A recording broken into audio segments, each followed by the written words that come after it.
ও guys, অনেকদিন পর video upload করছি। তো আমি এখানে যাচ্ছি, আমাদের এখানে রথের উপলক্ষে খাওয়া দাওয়া হয়েছিল, মানে রথ ওর মাসি জগন্নাথ ওর মাসির বাড়ি এসেছিল, সেটার উপলক্ষে আমাদের এখানে খাওয়া দাওয়া হয়েছিল। তো আমি গেছিলাম সেদিনকে রবিবার ছিল।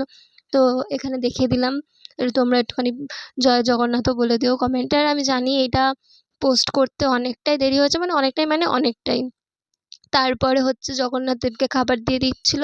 তো তখন পর্দাটা ক্লোজ করে, মানে বন্ধ করে দিয়েছিল।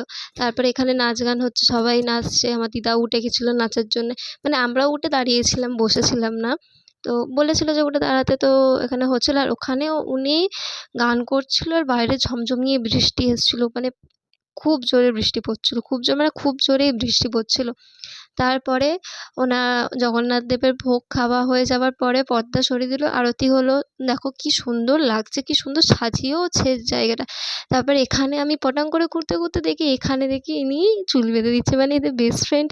মানে এরা আমাদের মতন বয়সে বেস্ট ফ্রেন্ডই ছিল, এখনও বেস্ট ফ্রেন্ডই আছে। এরকম বেস্ট ফ্রেন্ড কজন থাকে বলো? কি সুন্দরভাবে চুলটা বেঁধে দিচ্ছে দেখো। তারপরে হচ্ছে যে আমরা খেতে বসে গেলাম। এবারে সেদিনকে তো প্রচণ্ড ভিড় ছিল, কারণ রবিবার ছিল, সবাই বাড়িতেই থাকতো, তো প্রচণ্ড ভিড় ছিল। তো খাবার দিয়েছিল ভাত, ডাল, আলু ভাজা আর সয়াবিন তরকারি দিয়েছিল, ওটা আমি ভিডিও করেছিলাম। তারপরে এসে দেখছি যে নেই।